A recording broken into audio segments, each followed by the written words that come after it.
Abramos nuestras Biblias en el capítulo 8 de Romanos, versículo 28.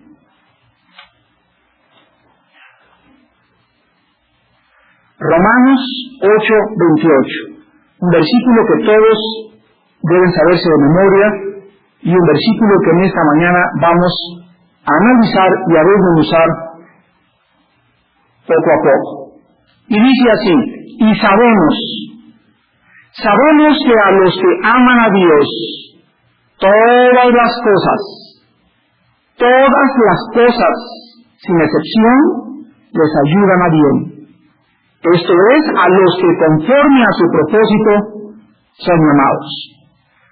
Una de las cosas más extraordinarias que un cristiano pueda saber es que a partir de su nuevo nacimiento espiritual, todas las cosas que le sucedan desde el momento de tu conversión en adelante, sin excepción, están contribuyendo a tu bien. Es maravilloso que nosotros sepamos el por qué. Bueno, la respuesta es por la sencilla razón de que ahora somos hijos del Dios Altísimo. Y como hijos, Dios tiene un plan perfecto para cada uno de nosotros.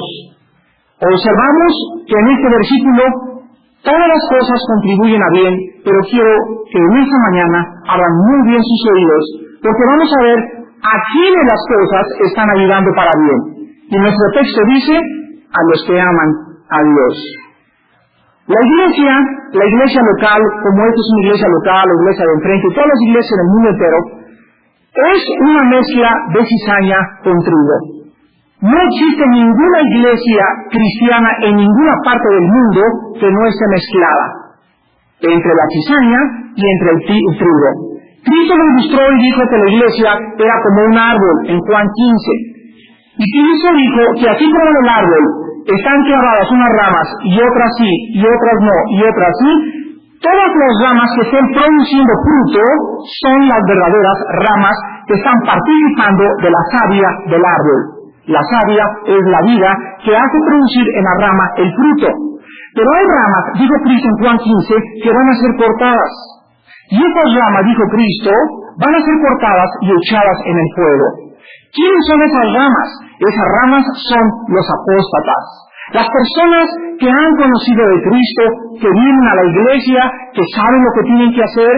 Recuerden que Dios nos ha dado una mente para conocerlo, un corazón para amarlo y una voluntad para obedecerlo. Pero estas personas, sobresaturadas con la palabra de Dios, nunca han vivido lo que la Biblia les ha mandado.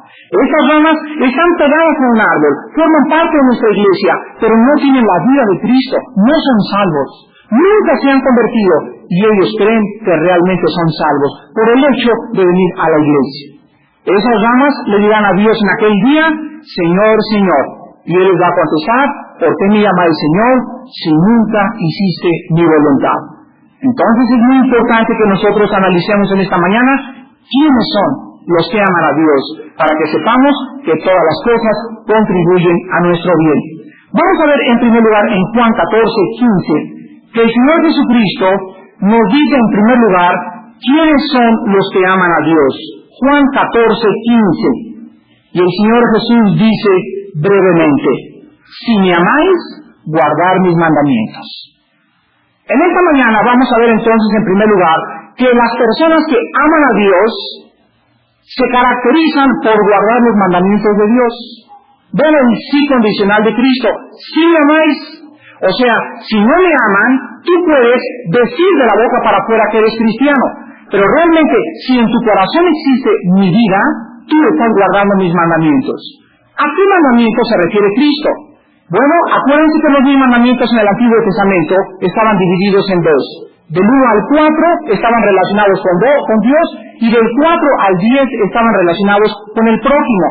Cuando Cristo viene en el Nuevo Testamento, dice, los 10 mandamientos los resumo nada más en dos.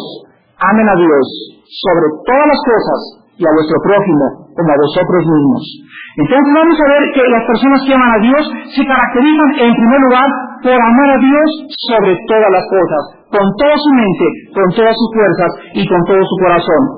Nuestra relación diaria con Dios es lo más importante de toda nuestra vida.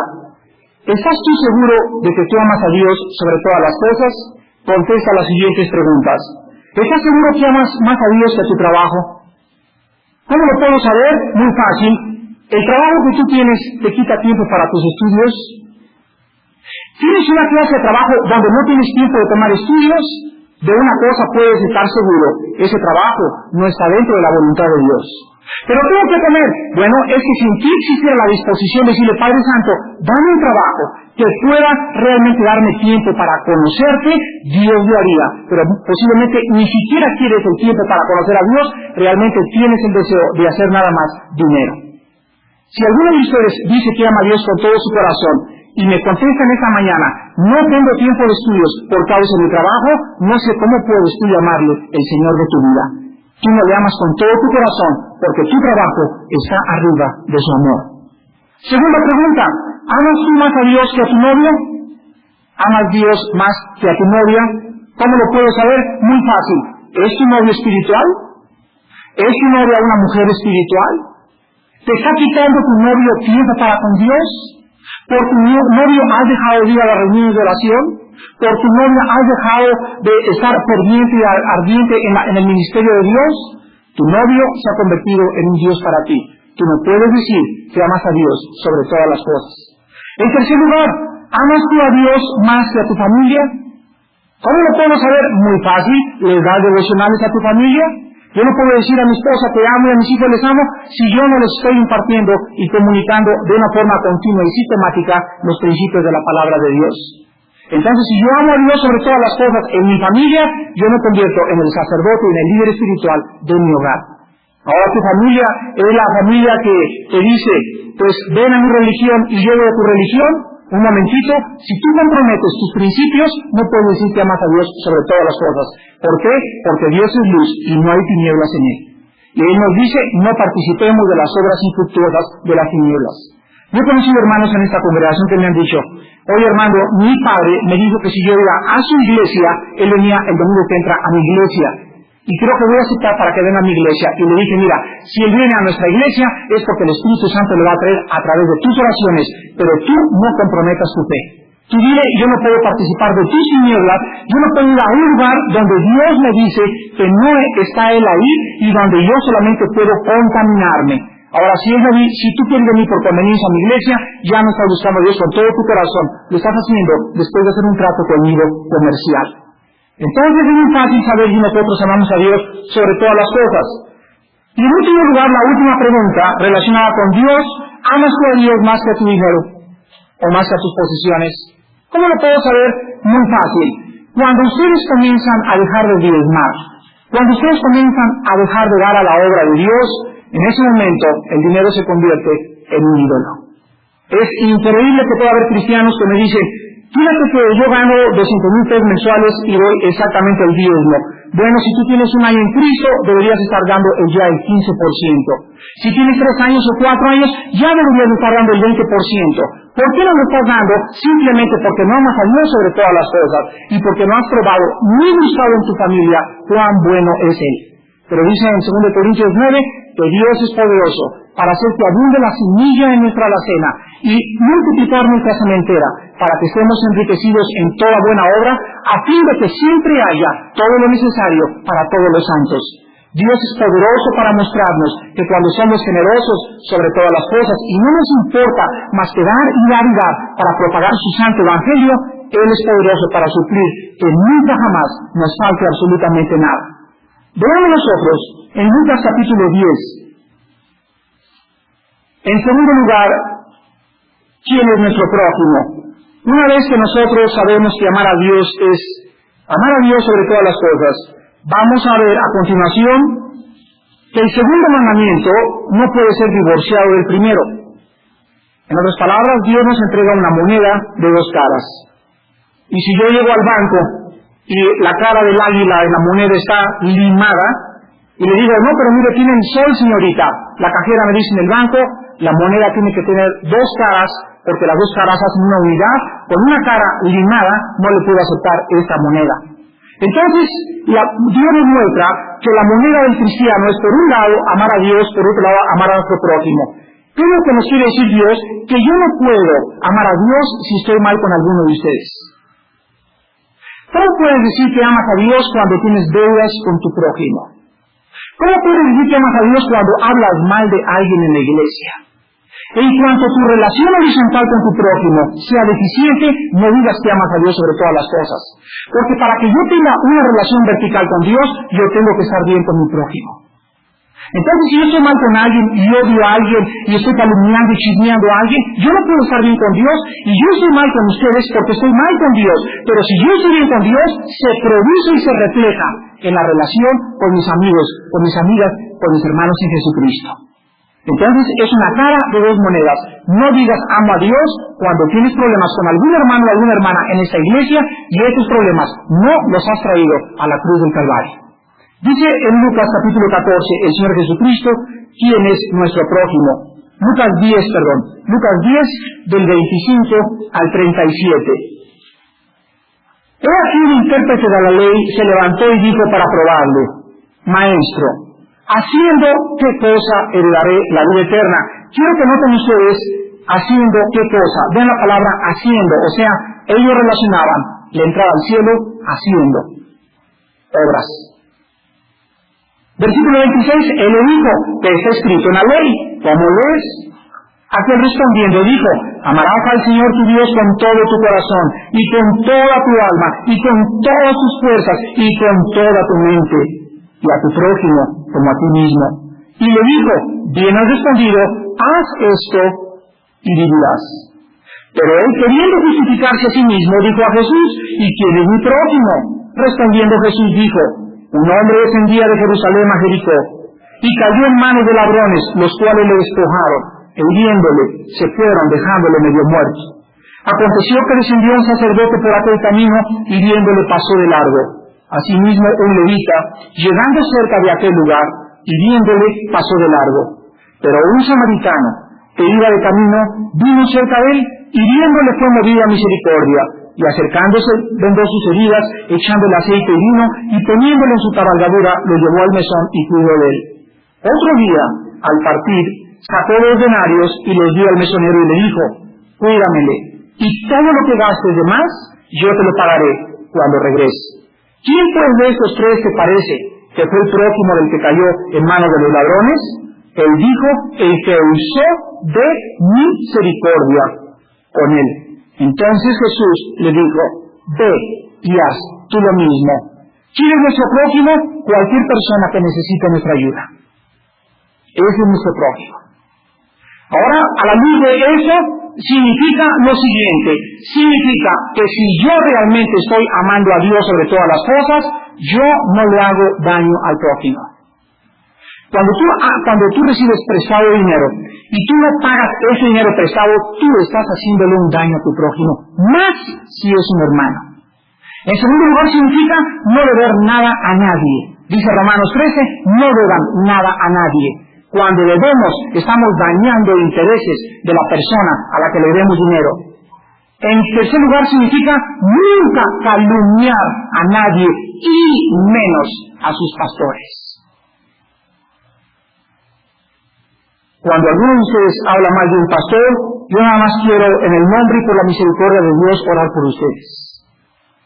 Porque si no están seguros de lo que ustedes están diciendo acerca de ese pastor, y no está confirmado por 2 testigos, como le dice Pablo a Timoteo, ustedes están llenos de veneno en su lengua. Y cuando un hombre calumnia a un líder, le va a pasar lo que le pasó a María cuando habló mal de Moisés, su líder. Se llenó de lepra. ¿Cuántos de ustedes y cuántas de ustedes estarían en esta mañana leprosos y leprosas por las cosas que hablan de sus líderes? ¿Cómo puedes decir que amas a Dios cuando hablas mal de una persona que Dios ha puesto en tu camino para que guarde y vele por tu alma, que son tus pastores? Oren por ellos y ténganlos en mucha estima por causa de su obra. Y cuando tú hables mal de ellos, recuerda que antes de hablar mal de ellos, tú lo fuiste con él personalmente y ya se lo dijiste en su cara. Oíste esto y esto y esto, y después de aclararlo con él, podrás decir algo mal acerca de él. Pero cuídate cuando tú no vas primero con la persona que te hizo daño y comienzas a expandir rumores en la iglesia acerca de un hombre que ha sido puesto por Dios para hacerse cargo de tu propia alma. Vemos entonces que amar a Dios y amar a nuestro prójimo es una manera en que podemos demostrar que realmente amamos a Dios. Veamos otra manera, en Mateo capítulo 7. El Señor Jesucristo nos dice también otra manera de demostrar que realmente amamos a Dios, para estar clasificados dentro de aquellas personas a las cuales todas las cosas contribuyen para nuestro bien.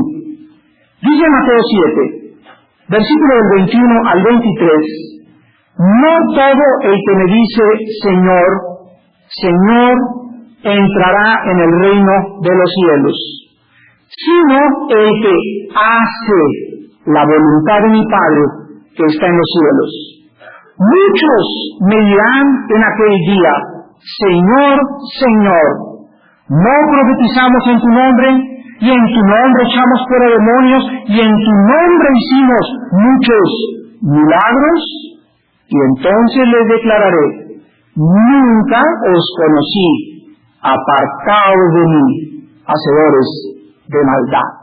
En segundo lugar, las personas que aman a Dios, dice Jesucristo, hacen su voluntad. Bueno, ¿cuál es la voluntad de Dios? Vamos a ver dos pasajes. Vamos a ver primero, Primera de Tesalonicenses, capítulo 4. Primera de Tesalonicenses, capítulo 4. Y vamos a ver algunas formas en que nosotros estamos haciendo la voluntad de Dios. Porque es muy importante en esta mañana, antes de salir, darnos cuenta si realmente estamos amando a Dios. Dice en Primera de Tesalonicenses, capítulo 4, estas palabras. Por lo demás, hermanos, os rogamos y exhortamos en el Señor Jesús, que de la manera que aprendisteis de nosotros como os conviene conduciros y agradar a Dios, así abundéis más y más. Porque ya sabéis qué instrucciones os dimos por el Señor Jesús. Pues la voluntad de Dios es vuestra santificación, que os apartéis de fornicación, que cada uno de ustedes sepa tener su propia esposa en santidad y honor, no en pasión de concupiscencia como los gentiles que no conocen a Dios, que ninguno agravie ni engañe en nada a su ¿quién? A su hermano, porque el Señor es vengador de todo esto, como ya os hemos dicho y testificado. Pues no nos ha llamado Dios a inmundicia, sino a santificación. Así que el que desecha esto, no desecha a hombre, sino a Dios, que también nos dio su Espíritu Santo. Pues acerca del amor fraternal, no tenéis necesidad de que os escriba, porque vosotros mismos habéis aprendido de Dios que os améis unos a otros. Y también lo hacéis así con todos los hermanos que están por toda Macedonia. Pero os rogamos, hermanos, que abundéis en ello más y más, y que procuréis tener tranquilidad y ocuparos en vuestros negocios y trabajar con vuestras manos de la manera que os hemos mandado, a fin de que os conduzcáis honradamente para con los de afuera y no tengáis necesidad de nada. Veamos en este pasaje, en primer lugar, que la voluntad de Dios en el versículo del 3 al 5 dice así, pues la voluntad de Dios es vuestra santificación, que os apartéis de fornicación. Número 1. El primer anhelo de Dios para nosotros y para que nosotros estemos clasificados como aquellos que hacen su voluntad es que la persona que ama a Dios con todo su corazón se aleja más y más y más del pecado. El alejamiento del pecado se llama santificación. La persona que ama a Dios con todo su corazón y con toda su mente cada vez es dominada menos por sus deseos sexuales ilícitos. Quiero que vean en este pasaje la relación que existe en un pecado muy específico, que es el pecado sexual, y la santificación. Dice así en el versículo 3, la voluntad de Dios es vuestra santificación, que os apartéis de fornicación, y que cada uno de ustedes tenga a su esposa en santidad y en honor. Dice el Espíritu Santo en este pasaje que yo no puedo realmente decir que amo a Dios cuando yo estoy alimentando en mi corazón mujeres que no son mi esposa. Yo no puedo decirle que amo a Dios si vivo con una señora sin casarme. ¿Cómo puede alguien en esta iglesia decir amo a Dios cuando vive con alguien en fornicación? Eso es pecado delante de Dios. ¿Y sabes qué? Es un pecado muy grande, porque no os engañéis, dice en 1 Corintios 6, cualquiera de ustedes que sea adúltero o fornicario no entrará al reino de Dios. No te engañes. Si tú mueres en esta noche, tú te condenas, no eres salvo, no eres cristiano, y te estás engañando. Es una mentira tu vida. Muchos me dirán, Señor, Señor, ¿y qué te dice que no te dice que no vivas con esa mujer? Pero era muy bien, ¿y para qué crees que tenía el Espíritu Santo? Pero es que ni siquiera tenía el Espíritu. Fíjate lo que dice Cristo, no los conocí. Y dice Juan 10, las ovejas oyen su voz y le conocen, y Él sabe quiénes son y les da vida eterna. Muchos de ustedes dicen conocer a Dios, pero Dios no los conoce como sus hijos por la vida de pecado que llevan todos los días. Y el día del juicio será como Noé, vendrá de repente, y no entendieron. Domingo tras domingo, estudio tras estudio, lunes, martes, miércoles, el domingo, oían la palabra, y oían la palabra, y oían la palabra, y mientras más lo oían, más endurecían, hasta que llegó el momento de la apostasía, y dice en Hebreos 6 y el capítulo 10 también, si pecáramos voluntariamente después de haber conocido la verdad, ya no queda más remisión para juicio, porque es imposible que sean renovados, dice en Hebreos 6, para el arrepentimiento, crucificando al Hijo de Dios y exponiéndolo a la vergüenza y al vituperio. Es imposible que una persona que oye la palabra de Dios constantemente pueda presentar a Cristo después con sus propias obras y decir que es salvo. Esa persona ya no puede regresar. Dice la Biblia, es imposible que sea renovada al arrepentimiento. Esa persona nunca fue salva. ¿Cómo puede una persona ser salva si ya ha oído lo único que tenía que oír? El único mensaje que podía convertirlo es este. Y dice la Biblia que fueron iluminados por el Espíritu, participaron del don celestial y oyeron todo lo que tenían que oír, pero sin embargo nunca jamás decidieron hacer la voluntad de Dios. Querían ir al domingo y vivir como les daba la gana. La Biblia dice, ¿por qué me llamáis Señor, Señor, si no hacéis mi voluntad? Y la voluntad de Dios es apartarnos de pecados sexuales. Jóvenes que no están casados, cuídense con la masturbación. Cuídense con comprar películas pornográficas. Cuídense de llevar a su novia a una película pornográfica, porque todos esos deseos, todas esas imágenes, todas esas revistas despiertan el animal que tienes dentro de ti y va a ser muy difícil que el Espíritu Santo tome control de tu persona, porque eres una persona esclava de los deseos sexuales. Es importante pues que nosotros entendamos que la sexualidad es una de las áreas más importantes en la vida cristiana y es el área que el Espíritu Santo en este pasaje en particular le da más importancia. En segundo lugar, vemos nosotros en el mismo pasaje del 6 al 10 que la voluntad de Dios está relacionada con nuestros hermanos. Y dice en primer lugar en el versículo 6 que ninguno agravie ni engaña a su hermano, porque el Señor es vengador de esto. O sea que nosotros estamos haciendo la voluntad de Dios cuando nosotros no estamos engañando, ni haciéndole agravios, ni atacando, ni chismeando, ni calumniando a ninguno que sea hermano de nosotros por el pacto de sangre de Jesucristo en la cruz. Dice la Biblia que cualquiera de nosotros que trate de alguna manera de hacerle daño a alguien de nosotros, Dios va a hacerse cargo de esa persona. Y si no te ha juzgado hoy, te va a juzgar mañana. Pero déjame decirte algo, Dios no puede ser injusto para no juzgar el pecado. Si en esta mañana hay alguien de algo contra alguien, más vale que tú le pidas perdón a Dios si eres su hijo o su hija, antes de que Dios se encargue de disciplinarte.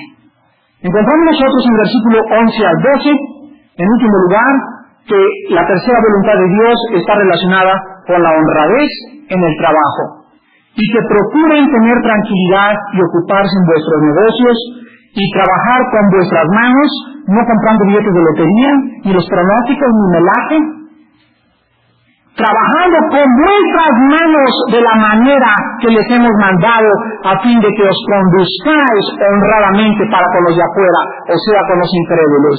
En tercer lugar, la voluntad de Dios para tu vida es que tu trabajo seas honrado sobre todas las cosas. que no te robes un solo peso de la tienda, que no trates de hacer una sola factura sin pagar impuestos, que no trates de evadir 10 pesos de impuestos. No es la cantidad, es el hecho de que estás tratando de engañar a un Dios ante cuya presencia todas las cosas están abiertas y desnudas. Cuando yo evado 10 pesos de impuesto y 5 millones de impuestos, Dios no ve la cantidad, Dios ve la actitud de mi corazón, de querer salirme con la mía, con poco o con mucho. Si trato de evadir impuestos en pequeñas cantidades, soy fiel en lo poco y también en lo mucho lo seré. La Biblia dice, es la voluntad de Dios que seamos honrados, y principalmente cuando tenemos jefes que no son cristianos. Trabajas en la política, sé honrado. Eres diputado, sé honrado. Eres jefe de la policía, sé honrado. Pero no se puede, sí se puede en el poder de Dios. Y si Dios te puso ahí, te está probando. Y si tú, por ser honrado, pierdes tu trabajo, espérame y déjame decirte rápido que Dios tiene uno mejor para ti. No hay nadie en esta iglesia que haya perdido lo mucho por lo poco. Porque cualquiera de ustedes que pierde el trabajo por su honradez, o por no robar con los demás, o por no dejarse corromper como los demás, déjame decirte que Dios ensalza a los humildes y les da humillación a los soberbios. Y Dios pone los reyes y Dios quita a los reyes. Con él está escondida la luz y las tinieblas, y a cualquiera que quiera vivir honradamente delante de Dios, Dios lo vindicará. Dios lo levantará en alto y le mostrará su salvación. ¿Por qué? Dice el Salmo 91, por cuanto has confiado en Jehová de los ejércitos. Vamos a otro pasaje y vamos a ver también otra parte de la voluntad de Dios. Y antes de pasar al otro pasaje, quiero que apunten algo que les quiero indicar. Los que no, cuando tengan el cassette, lo pueden apuntar. Y vean qué cosa más hermosa. Después lo digieren. Después lo mastican. Dios nos dio una mente para conocerle, un corazón para amarlo y una voluntad para obedecerlo. Otra vez. Dios nos dio una mente para conocerle, un corazón para amarlo y una voluntad para obedecerlo. No podemos amarle sin conocerle, ni obedecerle sin amarle. Entonces, cuando nosotros encontramos esta tripartidad en el ser humano, encontramos que con mi mente yo conozco a Dios, con mi corazón le amo y con mi voluntad le obedezco. Quiero que vean que depende de nosotros el obedecerle. Vean 1 Corintios capítulo 6. Y encontramos otra parte de la voluntad de Dios. Y estos pasajes nos están radiografiando, se podría decir, con puros rayos X en esta mañana, para ver si realmente amamos a Dios. Y si realmente amamos a Dios, todas las cosas están contribuyendo para nuestro bien. Pero no podemos decir que amamos a Dios cuando a la luz de la Biblia nos estamos engañando. Dice en 1 Corintios 6, del 14 al 15, también se lo saben de memoria todos. 2 Corintios 6, del 14 al 15. No os unáis en yugo desigual con los incrédulos, porque ¿qué compañerismo tiene la justicia con la injusticia? ¿Y qué comunión la luz con las tinieblas? ¿Y qué concordia Cristo con Belial? ¿O qué parte el creyente con el incrédulo? ¿Y qué acuerdo hay entre el templo de Dios y los ídolos? Porque vosotros sois el templo del Dios viviente, como dijo Dios. Habitaré y andaré entre ellos y seré su Dios, y ellos serán mi pueblo. Por lo cual, salid en medio de ellos y apartaos, dice el Señor. Y no toquéis lo inmundo, y yo os recibiré, y seré para vosotros por Padre, y vosotros seréis hijos e hijas, dice el Señor Todopoderoso. Una de las cosas que tienen que estar bien claras en toda mente en esta iglesia es que Dios no está agradado con ningún joven que tenga una novia incrédula.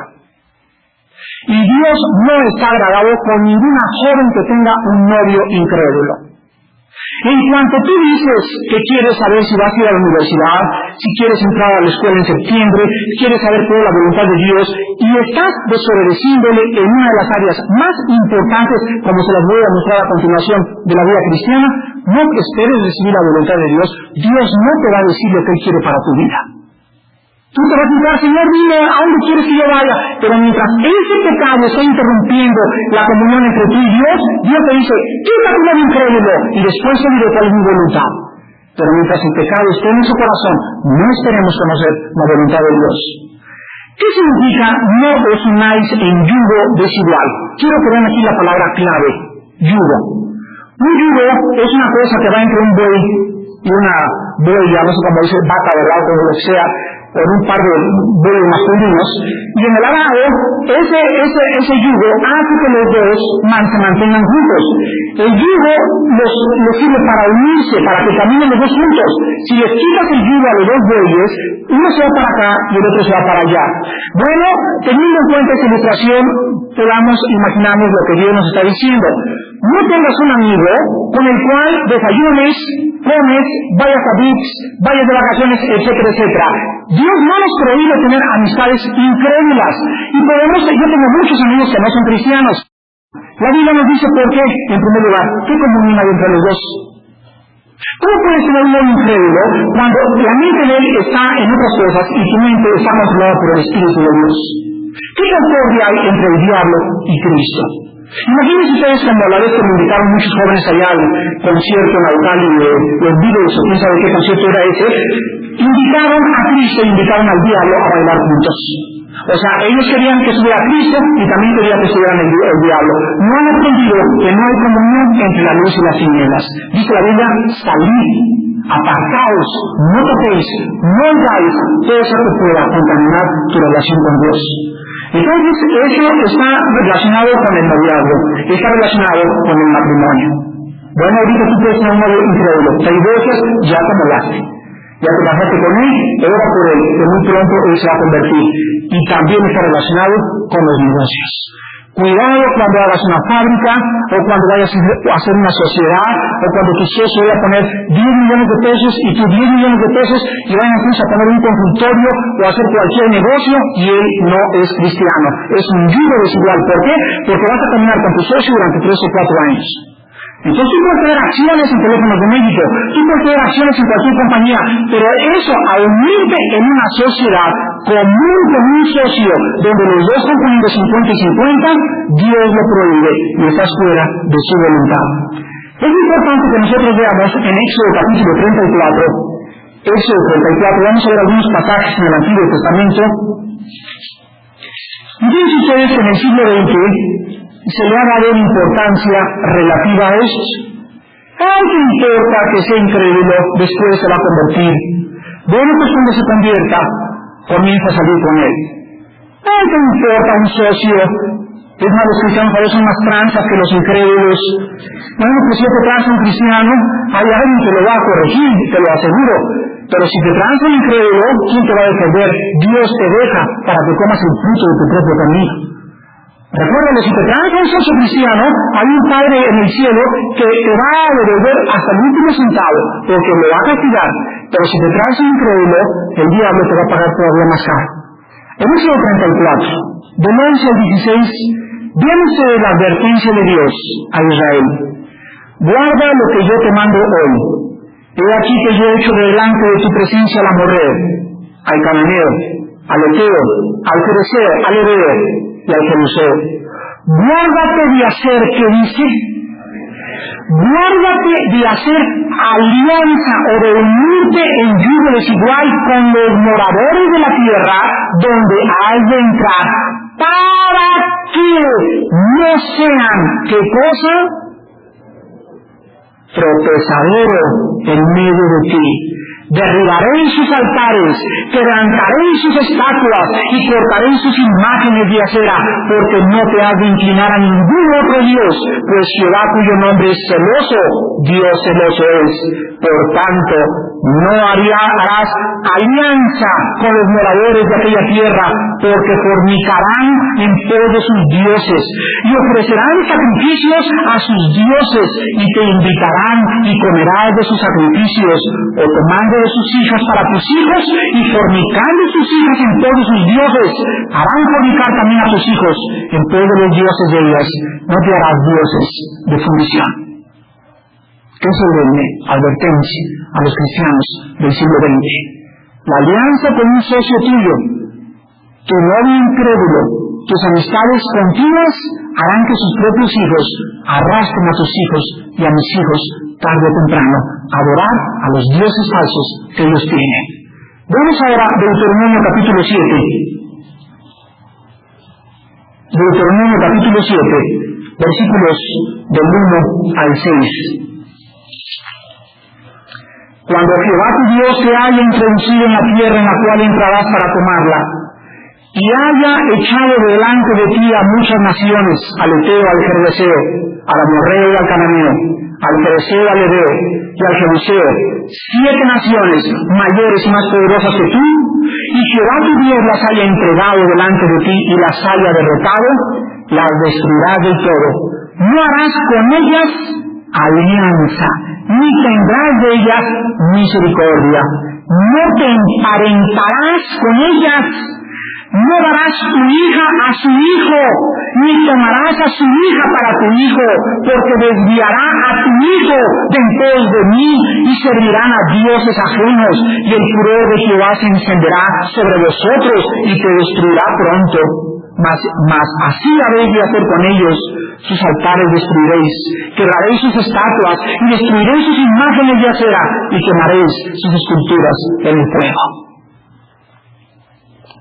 Primera de Reyes, capítulo 11. Versículos del 1 al 2. El hombre más sabio de todo el universo, el hombre que escribió Proverbios de Eclesiastés, el hombre que tenía una sabiduría tal que su discernimiento abarcaba la naturaleza, los pájaros, los árboles, el universo, etcétera, etcétera. Ese hombre que tenía todas esas facultades del alma tan expandidas y tan desarrolladas como la percepción, el juicio, la equidad, etcétera, etcétera, un día creyó que cuando tenía él toda la percepción y el conocimiento que Dios le dio, él creía que él podía hacer con todo ese conocimiento que Dios le dio lo que él quería. ¿Y saben ustedes que venía Salomón y venía la reina de Saba y se sentaba a sus pies y decía: Dios mío, ni la mitad de lo que he oído es realmente verdadero de ti? Llegaban los reyes y se iban maravillados del esplendor de la corte real del rey Salomón. Un hombre con una sabiduría tal que la Biblia dice: no ha habido otro como él. Y Salomón caminaba entre todo su palacio y entre todo su reino, y era un hombre humilde. Y adivinen ustedes quién fue su piedra de tropiezo: mujeres incrédulas. Dice así, Primera de Reyes capítulo 11, del 1 al 2. Pero el rey Salomón amó, además de la hija de Faraón, a muchas mujeres. ¿Qué dice? Ahí está. Dios había prohibido alianza con extranjeros, y Salomón era contra Dios, diciendo: hay cambio, ya estoy bien amacizado en mi ministerio. Al cambio ya tengo una iglesia grande, al cambio ya tengo todo, yo soy famoso, etcétera, etcétera. Yo no necesito tener temor de Dios. Romanos dice: el que piense que esté firme, mire que no caiga. Y un ejemplo de eso es el rey Salomón. Mujeres extranjeras, a las de Moab, uno más el chistosito a las de Amón, a las de Edom, a las de Sidón y a las Eteas, por si fuera poco. Versículo 4. Y cuando Salomón era ya viejo, sus mujeres inclinaron su corazón tras dioses ajenos, y su corazón no era perfecto con Jehová su Dios, como el corazón de su padre David. Versículo 8. Así hizo para todas sus mujeres extranjeras, las cuales quemaban incienso y ofrecían sacrificios a sus dioses. Vean, jóvenes queridos, niños de Cristo, lo que una muchacha incrédula puede hacer con tu propia vida. Vean, muchachas queridas nuestras y del Señor Jesús, lo que un muchacho incrédulo puede llevarte a hacer. Sin que te des cuenta, te llevará a adorar a sus dioses, y tu corazón, tarde o temprano, ya no será perfecto delante de Dios. Vean ahora ustedes el libro de Nehemías, capítulo 10. Está antes de los Salmos, Nehemías, Está Job y después Nehemías, Esther y Nehemías. Nehemías capítulo 10, versículos 29 al 30. Es increíble la cantidad de pasajes en la Biblia que nos muestran lo que los incrédulos nos pueden hacer cuando nosotros creemos que somos más fuertes que ellos. No es cierto. Separados de mí, nada podéis hacer. Nehemías 10, versículos 29 y 30. Dice Nehemías en su oración: acuérdate de ellos, Dios mío, contra los que contaminan el sacerdocio y el pacto del sacerdocio y de los levitas. Los limpié pues de todo extranjero, y puse a los sacerdotes y levitas por sus grupos, y a cada uno en su servicio, y para las ofrendas de la leña en los tiempos señalados, y para las primicias, acuérdate de mí, Dios mío, para bien. Vemos aquí nosotros en este pasaje cómo Nehemías pudo realmente llegar a lo que él dijo en el versículo 26. Nehemías 10:26. ¿No tocó por esto Salomón, rey de Israel? Bien que en muchas naciones no hubo rey como él, que amado de su Dios, y Dios le había puesto por rey sobre todo Israel. Aún a él le hicieron pecar las mujeres extranjeras. Y quiero acabar leyendo Proverbios capítulo 7. Recordemos en 1 Corintios 10 que las cosas se escribieron para nuestra enseñanza, para que no pequemos ni forniquemos ni seamos idólatras como ellos lo fueron. Proverbios 7.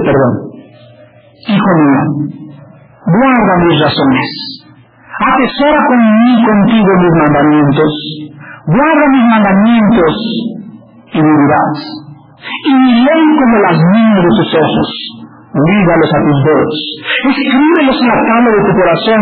Di a la sabiduría: tú eres mi hermana, y a la inteligencia llama parienta, para que te guarden. ¿De quién? Ahí está, de las incrédulas. ¿Cómo pueden ustedes, jóvenes, creer que si no tienen una vida de devocionales diario, no caigan en pecado con una incrédula? ¿Cómo pueden creer ustedes, muchachas solteras, que si no tienen una vida donde ligan a Dios y a sus mandamientos y todos los días meditan en su ley y dicen: oh Dios, el hacer tu voluntad me ha agradado y preferiría estar en la puerta de la casa de mi padre en lugar de estar 1000 años en moradas de maldad? Entonces, ¿cómo pueden no esperar caer con un odio incrédulo? Y aquí nos dice: si tú obedeces sus razones y eres obediente, Dios te va a librar y te va a quitar los novios incrédulos y amigas incrédulas que tengas en tu vida. Y en último lugar dice aquí en el versículo 21 lo que una muchacha incrédula puede hacer con un hombre. Versículo 21: lo rindió con la suavidad de sus muchas palabras y lo obligó con la salamería de sus labios. Al punto se marchó tras ella, como va el buey al degolladero, y como el necio a las prisiones para ser castigado, como el ave que se apresura a la red y no sabe qué es contra su vida, hasta que la saeta traspasa su corazón. Quiero que noten lo que dice el versículo 23: y no sabes qué es contra tu vida cristiana, lo que estás haciendo con Dios. Hermanos en Jesús, hemos leído algunas partes de la voluntad de Dios, y ciertas partes que ustedes conocen no las están obedeciendo. No esperen que todas las cosas contribuyan para vuestro bien.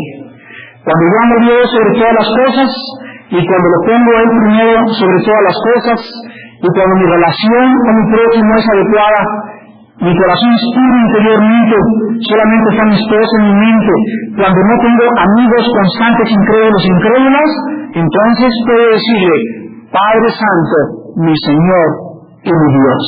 Y dice la Biblia: yo oiré y te contestaré y te mostraré mi voluntad. ¿Por qué? Porque estás dispuesto a obedecerme. Sin la obediencia no podemos decir que amamos a Dios. Oremos.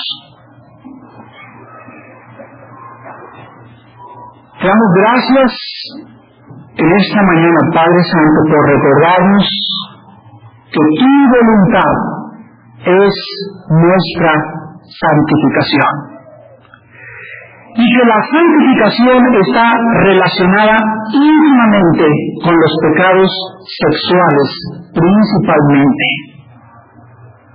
¿Por qué? Porque este pecado, ese impulso biológico dentro de nosotros, es el que más nos jala la mayor parte del tiempo. Y en esa área podemos saber cuánto dominio propio tenemos y cuán llenos estamos de tu Santo Espíritu. Padre, te damos gracias porque es imposible pelear contra nuestra propia carne, contra las atracciones del mundo, las proposiciones de novios incrédulos o de amigas incrédulas. Es imposible enfrentarlos sin ti. Pero si nosotros cada mañana ya hemos desarrollado la disciplina de levantarnos y estar de rodillas, confesar nuestros pecados, limpiar nuestro corazón de malos pensamientos, de inmundicias, de daño que le hemos hecho al prójimo, a los hermanos, de estar arrepentidos por lo que hemos hablado de hermanos o de hermanas, de estar arrepentidos por ser propagadores de calumnias en la iglesia, entonces podremos llamarte Señor. Te damos gracias, Padre, porque es maravilloso también descubrir que el trabajo es una oportunidad de demostrar que te amamos, cuando somos honrados. Hoy día vivimos una época donde las tentaciones para hacer dinero rápido se multiplican. Pero tu palabra dice, el dinero mal habido, el dinero de maldad, nunca será bendecido. Todo lo contrario, será una maldición para tu propia vida cristiana. Pero si ustedes escuchan mis mandamientos y son honrados, son santos en su corazón, y me buscan y descubren que yo les puedo ayudar, les mostraré mi voluntad y mi salvación. Les pondré en alto, les daré mi paz. He venido para que tengan vida y para que la tengan en abundancia. Que no saben que yo morí en esa cruz y que si yo en mi vida, ¿cuánto no les daré todas las cosas? ¿Cuánto no les daré todas las cosas si ya les di mi vida? Si ustedes hacen mi voluntad, no me llamen Señor, por favor. No me llamen Señor. No te engañes a ti mismo. Arrepiéntete en esta mañana. Arrepiéntete de tus pecados. Confiésalos en silencio, bajo la dirección del Espíritu Santo. Y limpia tu alma en este momento en que Él quiere confirmar en tu vida el llamado que te está haciendo a la santidad. Sean santos, porque yo soy santo, dice el Señor. Gracias, Padre, por este estudio y por este recordatorio, porque nuestras almas no pueden tener paz hasta que no seamos santos en toda nuestra manera de vivir. En el nombre precioso de Jesús, nuestro Santo Salvador. Amén.